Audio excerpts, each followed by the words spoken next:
अच्छा जी, हिजाबी सत्र है। सत्र का मतलब होता है किसी चीज़ को छुपाना। तो इसमें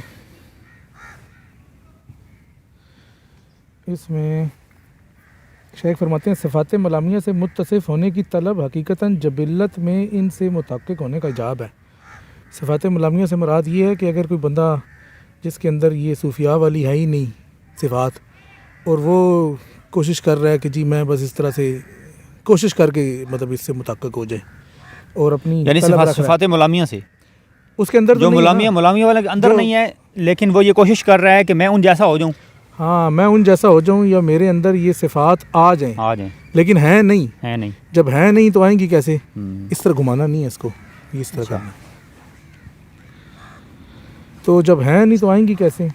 तो उस सेंस में कह रहे हैं कि जब जिसके अंदर नहीं है सिफ़ात और अगर उसके अंदर तलब है कि जी मेरे अंदर आ जाएं, तो जबिल्लत में चूँकि नहीं है तो ये फिर उससे मुतहक़्क़िक़ नहीं हो सकता। तो ऊपर से ज़ाहिर तो कर सकता है, हकीकत में उसके पास नहीं है। इसी वजह से कहा कि इनसे मुतहक़्क़िक़ होने का हिजाब है। जैसा कि यहाँ हज़रत मोहम्मद सल्लल्लाहु अलैहि वसल्लम का हाल था कि रात में आप अपने रब के पास मकाम काबा हुसैन पर थे, लेकिन सुबह आप पर इसका कोई असर न था।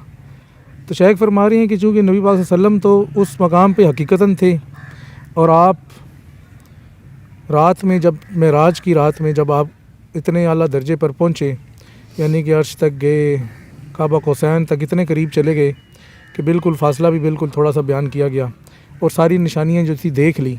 ज़ाहिर बात है कि वो बंदा यहाँ से थोड़ा सा भी सफ़र करके आए तो उसकी तो हालत से ज़ाहिर हो रहा होता है कि जी ये है सफ़र करके आया, उसके मतलब कोई और कैफियत होती हैं। लेकिन जो बंदा इतने अर्श मोहल्ला तक देख के आए और सुबह उस पर कोई असर भी ना हो तो फिर तो ये एक अजीब सी बात है, क्योंकि ये आपके लिए कोई नई बात ना थी। नई बात से मुराद ये है कि ये जो चीज़ें आप मुशाहिदा कर रहे थे ये पहले भी आप मुशाहिदा कर चुके थे। ये नहीं है कि पहली दफ़ा ही आपने नहीं। देखिए वो बात ये है ना कि जो बंदा ज़ाहिर कर रहा होगा वो मुलामिया में अगर नहीं होगा, ज़ाहिर कर रहा होगा, तो फिर नफ्स लवामा से मलामत होती है। फेसबुक 1 पर लाइव स्टार्ट हो गया, नफ्स लवामा से मलामत होती है। अस्सलाम वालेकुम रहमतुल्लाहि व बरकातुहू। वालेकुम अस्सलाम जी।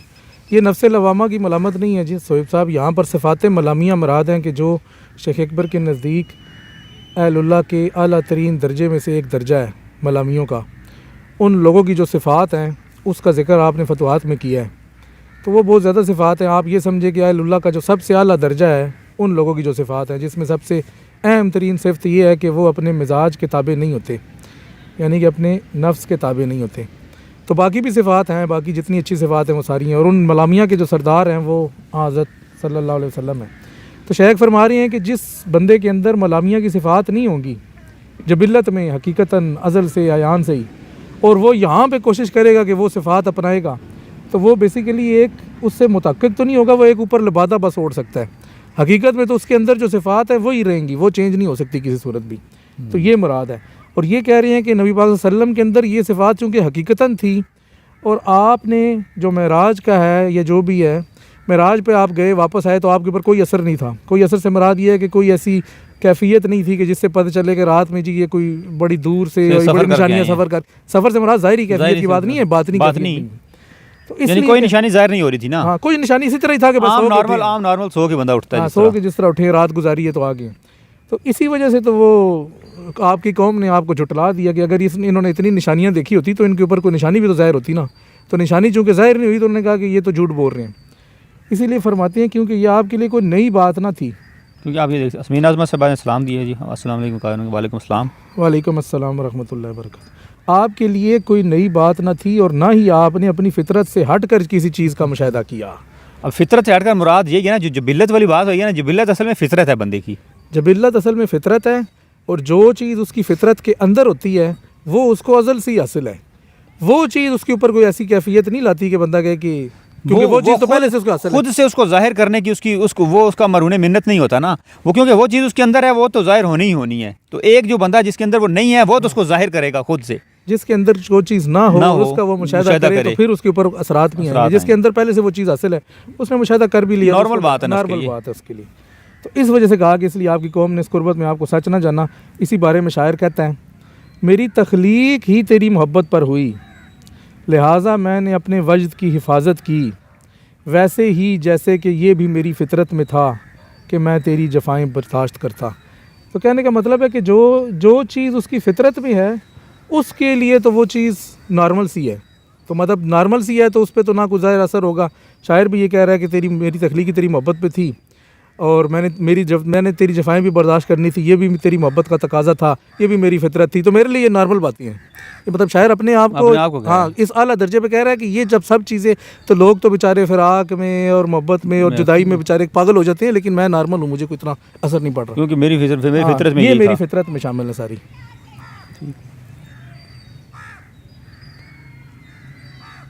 वॉइस स्टॉप होगी, दोबारा से बाकी कोई बंदा कंफर्म कर दे आवाज़ आ रही है कि रुक रही है, ताकि हम इसको ठीक कर लें। अब क्लियर है तो पता नहीं आवाज़ में कहा है या आवाज़ में कोई बंदा क्लियर कोई एक आध दोबारा ज़रा कमेंट कर दें ताकि पता चल जाए कि आवाज़ आपको आ रही है कि नहीं। अच्छा जी, तो ये हिजाब सत्र है। आगे फरमाते हैं आपके अलावा, यानी कि आप सल्लल्लाहु अलैहि वसल्लम के अलावा दूसरों का मामला तो ये है कि जब वो किसी अजीबो गरीब चीज़ का मुशाहिदा करते हैं या कोई मामला उन पर वारिद होता है तो उन पर असरअंदाज होता है। माशाल्लाह आवाज़ साफ़ है। चलें जी याकूब साहब, बहुत शुक्रिया जी याकूब साहब। यानी कि दूसरों का मामला ये है कि जब वो किसी अजीबो गरीब चीज़ का मुशाहिदा करते हैं, मतलब ऐसी चीज़ देखते हैं कि जो उन्होंने पहले नहीं देखी, या कोई मामला उन पर वारिद होता है तो उन पर असरअंदाज होता है। बस जैसा बयान किया गया, आप उसके चेहरे के पाकीज़ा नूर से पर्दे में थे, क्योंकि ये नूर देखने वालों की निगाहें खीरा कर देता है।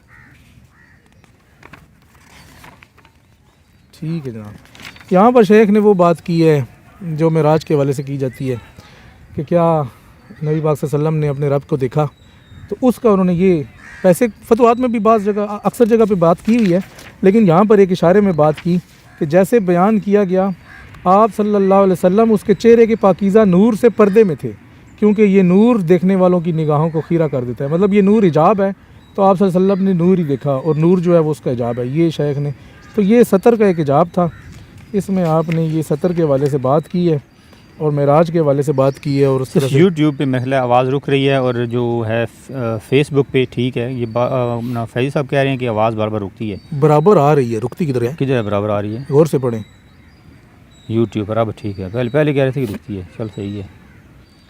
अच्छा जी, आगे चलती हैं। हिजाब साहब है, मेरे ख्याल में ये हिजाब सतर वाज़े है कि उसमें अगर आपके अंदर वो सिफ़ात नहीं है अज़लन हकीकतन, और आप उनको अपनाने की कोशिश करेंगे तो आप एक तो उसको पूरी तरह से अपना नहीं सकते क्योंकि आपकी जबिल्लत के बरखिलाफ़ है, लेकिन अगर आप कुछ ना कुछ करके थोड़ा बहुत कर भी लें तो फिर वो आपके लिए एक हिजाब ही बनेगी। हकीकत में आपके अंदर उस तरह से नहीं उतरेंगी कि जिसके अंदर वो अज़लन या फितरत में जिसकी शामिल है। अच्छा, ये हिजाब साफ़ है। सबसे पहले तो साफ़ का मतलब बयान कर देना, साफ़ से क्या मुराद है? साफ़ से मुराद है हालत गैबियत के बाद हवास में लौटना, यानी कि कोई शख्स, कोई बंदा अगर सुकर की हालत में चला गया है और उस सुकर से जब वापस हवास में आएगा तो उस वापसी के बाद जो होश में आएगा, उस होश में आने को हालत साफ़ कहेंगे। उससे पहले जो होश था उसको साफ़ नहीं कहते। और गैबियत में दिल उसकी हजूरी के बायस मखलूक के अवाल से लाइलम हो जाता है, यानी कि वो बंदा उसके जब सामने होता है हालत सुकर में या मुशाहिदे में या गैबियत में, कुछ भी आप कह सकते हैं, तो वो अपने इर्द गिर्द से लाइलम हो जाता है, तो उसको हालत शुक्र कहते हैं, या मदोशी कह लें, बेहोशी कह लें, या जो भी कह लें। और याकूब साहब पूछेंगे कौन सी किताब है? ये किताबुल हुजूब है जी। ये जनाब रसाइल इब्नुल अरबी है और हम किताबुल हुजूब जो है उसको पढ़ रहे हैं।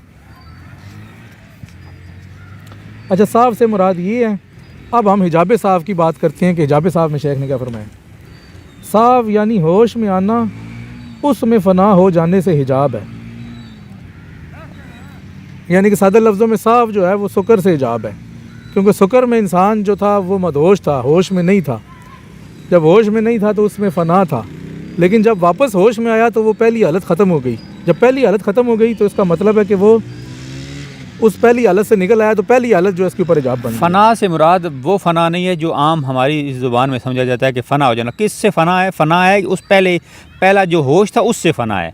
ये नहीं कि वो पक्का ही फ़ना हो गया और बस ख़त्म हो गया। ये थोड़ा सा इस बात को क्लियर करें ताकि बंदा ये समझता है फ़ना का मतलब है बिल्कुल बस फ़ना हो गया तो बस ख़त्म हो गया। फ़ना से मुराद असल में वो फिर यकताई वाली मामले की तरफ मसला चला जाता है ना। फ़ना से मुराद वो नहीं है। फ़ना हम पहले भी डिस्कस कर चुके हैं। शेख अकबर के नज़दीक फ़ना से मुराद ये है कि आप हालत शुक्र में चले गए तो आप अपने इर्द गिर्द माहौल से फ़ना हो गए, मतलब माहौल का आपको इदराक ना रहा, होश ना रहा, बस इतना फ़ना है। जब आप हक में फ़ना होते हैं तो मखलूक से बेपरवाह होते हैं, जब मखलूक में फ़ना होते हैं तो हक से बेपरवाह होते हैं। अच्छा जी, क्योंकि होश में आना मार्फत पाना है। होश में आना मतलब फ़ना के बाद या सकुर के बाद होश में आना मार्फत पाना है, और मार्फत अदब की मुतकाज़ी है। अदब हिकमत का तालिब है, और हिकमत साहिब हिकमत को किसी ऐसी चीज़ तक नहीं जाने देती जिसका वक्त ना आया हो। तो इसमें ये कह रहे हैं कि जब बंदा सकर से वापस साफ में आया, उसे क्या इल्म हासिल होश हुआ? में आ गया, तो उसने कुछ ना कुछ तो मार्फत या इल्म हासिल की है, वो मार्फत पाई है। अब जब उसने कुछ इल्म हासिल किया, कुछ मार्फत पाई, तो उसका तकाज़ा, मार्फत का तकाज़ा ये है कि आप वो अदब इख्तियार करें।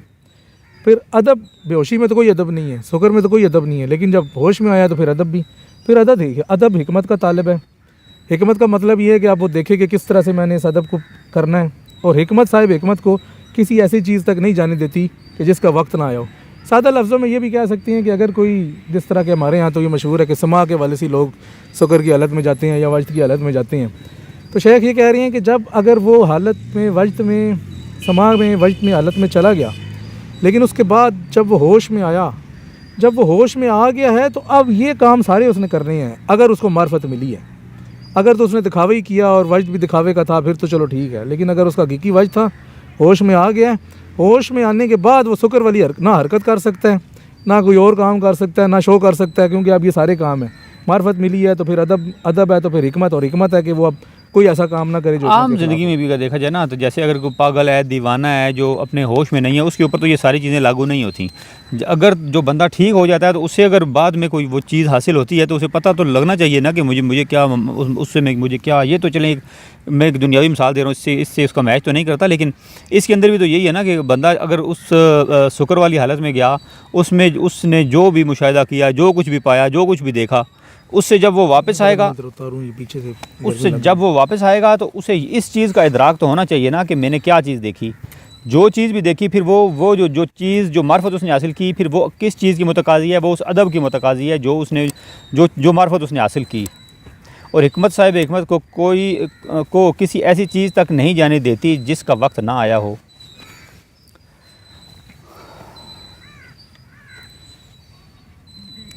अच्छा, अभी इसका आशिया पढ़ते हैं, 1 मिनट। ठीक है, चल रहा है ना? चल रहा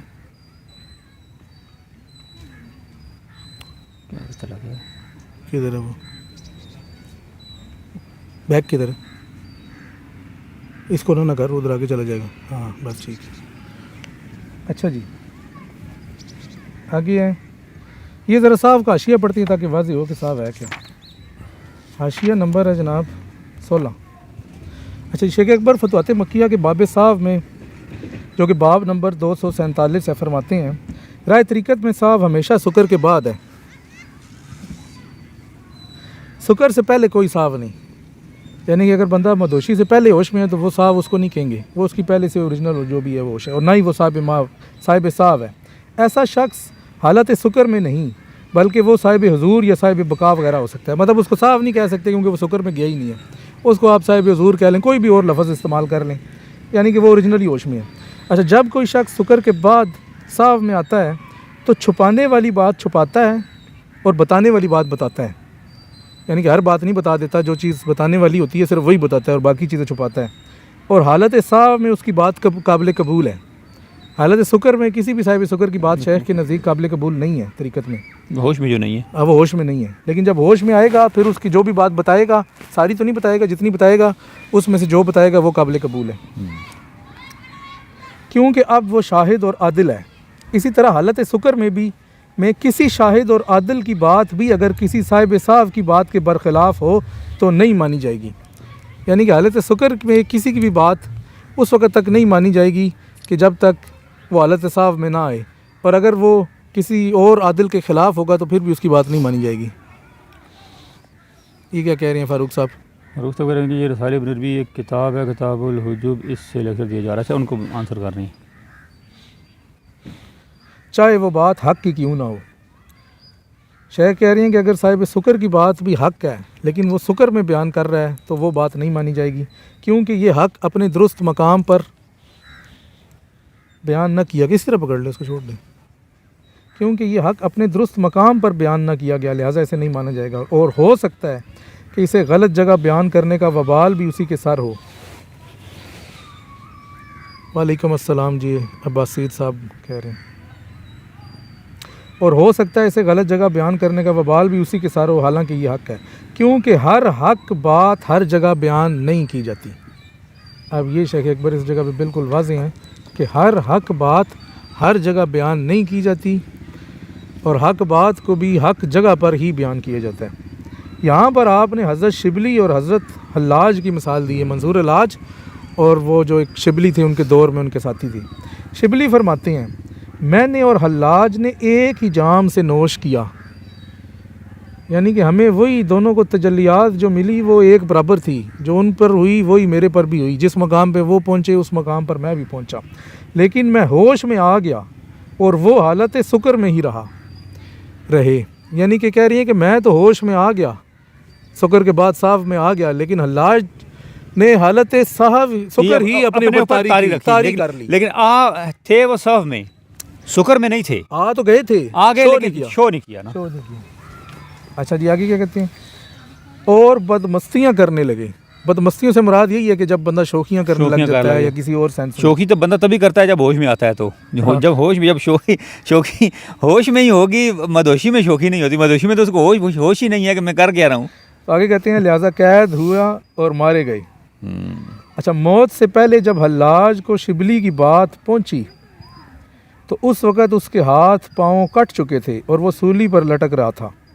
मंसूर हल्लाज कहने लगा, ये तो शिबली का गुमान है, अगर उसने भी वही जाम पिया होता जो मैंने पिया तो उसका भी यही हाल होता जो मेरा हुआ, या वो भी यही कहता जो मैंने कहा। मतलब बनल हक कहा था ना, तो वो कह रही हैं कि अगर उसने भी इसी तरह से पिया होता तो वो भी यही।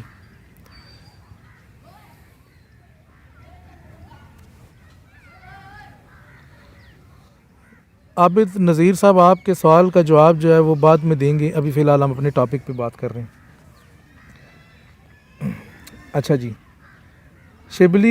मंसूर हल्लाज कहता है कि ये तो शिबली का गुमान है, अगर उसने भी वही जाम पिया होता जो मैंने पिया तो उसका भी यही हाल होता जो मेरा हुआ, या वो भी यही कहता जो मैंने कहा।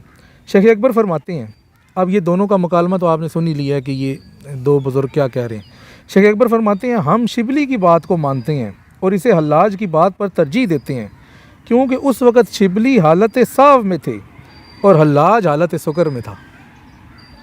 यानी कि शिबली होश में आए, उन्होंने मार्फत पाई, मार्फत ने अदब का तकाजा किया, उन्होंने अदब किया, और अदब का मतलब ये है कि फिर उस बात को उसके मुताबिक अमल किया जाए, तो उन्होंने उसके मुताबिक अमल किया।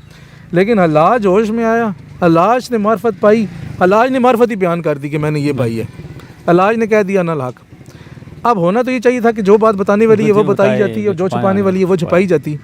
और उसके बाद भी मतलब इस तरह के अशार जो हैं वो बाकी सारे आप देख सकते हैं, फतवात में शेख ने भी जिक्र किए हैं। तो इस वजह से शेख अकबर कह रही हैं कि हल्लाज ने फिर उस मकाम के मुताबिक चूँकि अमल ना किया, तो इस वजह से हम हल्लाज की बात को कबूल नहीं करेंगे और हमारे नज़दीक शिबली की बात जो है वो ज़्यादा बेहतर। तो ये सा के हवाले से एक हाशिया था। अभी इसी को ही आगे पढ़ते हैं, कंप्लीट करते हैं। शायर कहता है, अब यहाँ पर शेख ने किसी शायर का शेर बयान किया है कि जवानी की सरमस्तियाँ खुमार आलूद थीं। अब ये हालत सुकर और हालत साफ को ये एक आम शायर की ज़बान में जो किसी जवानी की सरमस्तियों और उसके बाद बुढ़ापे का होश कह लें या पक्की उम्र में जो होश आता है उसके वाले से कंपेयर किया। कहते हैं, जवानी की सरमस्तियाँ खुमार आलूद थीं, जब मैं होश में आया तो इस पर गौर किया, फिर मैं उस मुसाफिर की तरह घर की निगरानी करने लगा जिसने जगह तो देख ली लेकिन घर से दूर ही रात गुजारी। तो कह रहे हैं कि जी, शायर कह रहा है कि जब मुझे समझ में आ गया तो बस फिर मुझे समझ में आ गया, फिर मेरी सरमस्तियाँ जो थी वो सारी ख़त्म हो गई और फिर मैं होश में अपने बाकी ज़िंदगी के जो अय्याम है वो काटने लगा। सरमस्तियाँ होती है जवानी में ना, जवानी में, क्योंकि वो बंदे के ऊपर वो खुमार होता है ना, सुकर में होती है ना। नहीं वैसे मैं मतलब जनरली बात करूँ ना, वो उसके ऊपर वो जो जवानी वाली कैफियत होती है वो बुढ़ापे पे नहीं हो सकती। वो सरमस्तियाँ जो वो ख़त्म हो जाती हैं जब उससे वो क्या कहते हैं उसको नीचे उतरता है, उस स्टेज से नीचे आता है, तो फिर उसे पता चलता है कि नहीं, मेरे ऊपर जो हालत तारी थी वो उस जवानी की वजह से थी, असल में हकीकत तो कुछ और है। हकीकत में तो फिर जवानी में असल में बाद में उसको बात वो पूरी समझ आ जाती है ना, जब बुढ़ापे में जाता है तो यही बात उसमें भी है कि जब नहीं, जब जाता है तो फिर वो इस तरह की मदहोशी अपने ऊपर तारी नहीं करता ना, उसको हाँ, समझ में आ जाती उसमें है, वो समझ आ कहता है बस जाती है ठीक है, इसको। मुझे हकीकत मिल गई है, हकीकत मिल गई है अब मैं अपने जो भी है अब ये तो नहीं, जिंदगी गुजारता है, उसके बाद चला जाता है। ये तो नहीं है कि वो आके उसी हकीकत के प्रचार शुरू कर दे। अब देखें जो बंदे जवानी वाले मामलात में बुढ़ापे में भी अगर देखें ना, जो बंदे बहुत ज़्यादा उसी तरह की शौकियाँ, और उनको लोग अजीबोगरीब नज़र से देखते हैं, ये भी तो हम लोगों ने देखा। अगर उनको बड़ी एक ना समझ लें कि क्रिटिकल उसमें देखा जाता है कि यार ये देखो बूढ़ा आदमी है, इसने क्या किया, अगर सुरख कपड़े पहनेगा, ये कोई जैसे जवानों की तरह जवानी नहीं है। मैं यार असल मुराद सकर और साफ है। मैं वही कह रहा हूँ, लेकिन मैं मिसाल के तौर पे कह रहा हूँ ना, जब इसमें भी आएगा बंदा तो इसमें भी तो यही चीज़ है ना, जब बंदा उस हालत शुक्र में जाएगा, शुक्र में अगर उसने वो चीज़ जो चीज़ थी, अगर जो चीज़ पाई उसने, जब वापस आने के बाद भी अपने ऊपर वो तारी रखी, तो ज़ाहिर सी बात है वो उस बूढ़े वाली बात है कि जो जवानी वाली कैफियत बुढ़ापे में भी अपने ऊपर कायम करने की कोशिश कर रहा है। मैं ये इससे मिला रहा था। हाँ नहीं, लेकिन ये तो एक वैसे जनरल मिसाल है। सादा लफ्ज़ों में यही है कि जब बंदा वहाँ से शुक्र के बाद कोई मार्फत लेके आता है तो फिर मार्फत के साथ अदब है, अदब के साथ हिकमत है, और हिकमत के मुताबिक ही अमल करना है। अगर वो ऐसा नहीं करेगा तो वो सादा लफ्ज़ों में मार्फत के कुछ तकाज़े हैं ना, फिर उन तकाज़ों को पूरा करना पड़ेगा, फिर उन तकाज़ों को पूरा करना पड़ेगा तो ठीक रहेगा। अगर नहीं करेगा तो फिर उसको ना आगे मज़ीद मार्फत मिलेगी, और जो मार्फत मिली है वो भी उसमें पकड़ में भी आ जाएगा। अगर हिफ्ज़ मरातिब ना कभी ज़िंदगी ठीक है। अच्छा जी, आगे है एक आयत है, वला ताजल बिल कुरान मिन कब्ल अन युक़ज़ा इलैका वह्युहु, पेशतर इसके कि आपकी तरफ वही मुकम्मल हो जाए, कुरान पढ़ने में जल्दी ना करें। आगे फरमाते हैं, इस मकाम पर फाइज शख्स नहीं लिखा था ना, ठीक है, फाइज शख्स ही इस मकाम पर फाइज शख्स उस सदा का जवाब नहीं देता जिसका तकाजा मार्फत ना करे, चूँकि वो होश में होता है तो बहुत सी सदाएँ उससे छूट जाती हैं। तो कहने का मतलब है कि ये अब मार्फत में चूँकि आ जाता है, होश में आ जाता है और फिर मार्फत के मुताबिक करता है, तो फिर ये बस अपने अदब में, हिकमत में, मार्फत में इस तरह से चलता है। लेकिन इस सूरत में चलने में इससे वो जो शुक्र की और बहुत सी कैफियत होती हैं वो तर्क हो जाती हैं, वो तर्क कर देता है, ये जो भी आप उसको कह लें। तो ये जो है हिजाब साहब है, होश में आना। अभी हम पढ़ेंगे हिजाब वादानियत। क्या शुक्र जवानी और बुढ़ापे का पाबंद होता है? ये नहीं, मैं मिसाल दे रहा हूँ, ये कोई तल्लक नहीं है जनाब, तल्लक नहीं है, ये सिर्फ एक मिसाल मैंने दी समझने के लिए। उन्होंने मिसाल दे दी है, इस मिसाल का कोई तल्लक नहीं है साव और शुक्र से, इसका साव और शुक्र से कोई तल्लक नहीं है। और यहाँ पर शेर में भी जवानी से मुराद शुक्र है और बुढ़ापे से मुराद बुढ़ापा नहीं, आप उसको कह सकते, बुढ़ापा पक्की उम्र कह रही हैं, शुक्र के बाद जो होश में आना है। ये सिर्फ एक मिसाल दी मैंने समझने के लिए, ये बुढ़ापे या जवानी से साव और शुक्र का कोई ताल्लुक नहीं है। अच्छा जी, आप देखें ना, मैंने तो कहा इस तरह की मिसालें ना दिए कर लोग उसको लिटरल समझते हैं। नहीं, हालांकि मैंने उसको डिफाइन भी कर दिया, आखिर में क्लियर भी मैंने कर दिया कि समझाने के लिए सिर्फ और सिर्फ मैं ये कह रहा हूँ कि वो जैसे मैंने कहा ये भी कहा ना कि जैसे कि जवानी के अंदर वो बंदे के ऊपर वो कैफियत आती है, बुढ़ापे में तो वो अपने ऊपर तारी नहीं कर सकता। इसी तरह जब बंदा, मैंने उसको जोड़ा है उसके साथ शुक्र के साथ, तो वो फिर इस तरह से समझने के लिए, सिर्फ समझाने के लिए, इसमें कोई हकीकतन कोई ऐसी बात नहीं है। हिजाब वादानियत उमर फारूक साहब क्या कहते हैं जी? हज़रत अबू बकर शिबली ने हिफ्ज़ मरातिब को मलूज़ खातिर रखा, जबकि हज़रत मंसूर हल्लाज ने हिफ्ज़ मरातिब को मलूज़ खातिर फिर ना रखा है, यानी जिस बात को छुपाना था उसको ज़ाहिर किया। जी यही बात है, उमर साहब सही कह रहे हैं आप। अच्छा, नीचे अगला नीचे जी सोहेब खान साहब कहते हैं, क्या इस पर इख्तियार है कि शुक्र से साफ में आए? देखें, इख्तियार वाली जो बात है वो नहीं है, उसके ऊपर एक हालत है, वो आ जानी है। जब वो हालत जाएगी शुक्र से साफ में आए, वही मैं कह रहा हूँ ना, होश में वापस होश में, वही ना इख्तियार नहीं, होश में, उसमें अपना, मेरा नहीं ख्याल कि उसको कोई अपना इख्तियार है उसका। नहीं देखिए ना, किसी पे तो हालत हमेशा दायमी रह जाती है, वो तो मजदूब और इस कैटेगरी में चला जाता है। लेकिन ज़्यादातर लोग वापस आते ही हैं, ये नहीं है कि जो किसी मुशाहिदे में गया तो दायमी चला गया, वो सिर्फ मजदूब लोग होते हैं। अक्सर लोग 99% लोग वापस ही आते हैं। नहीं, वो कह रहे हैं इख्तियार की बात कर रहे हैं ना, कि अपने इख्तियार में है। उन्होंने कहा है कि क्या इसमें इख्तियार है? कि इख्तियार की तो बात ही नहीं है। बात ये है कि उसने गया एक हालत में, ना वो अपनी मर्जी से गया है, ना वो अपनी मर्जी से आएगा, लेकिन आएगा लाजमी। ये नहीं होगा कि 100 उधर ही बैठ जाएगा। अगर उधर बैठ गया तो फिर समझ लो कि मजदूबों में से। कैमरा भी नीचे लगा हुआ है तो मैं अभी टांगे भी ऊपर कर ली। चलिए खैर है कोई जी। अच्छा जी, आगे हिजाब वादानियत है और माशाल्लाह ठीक है, माशाल्लाह। अजी वाहिद असमा में जो कि इसके लिए मरातब की हैसियत रखते हैं, जैसे कि 2 और 3 वाहिद के असमा में से है। अब शेख अकबर यहाँ पर वादानियत की बात कर रहे हैं, अपने आप से हिजाब में है।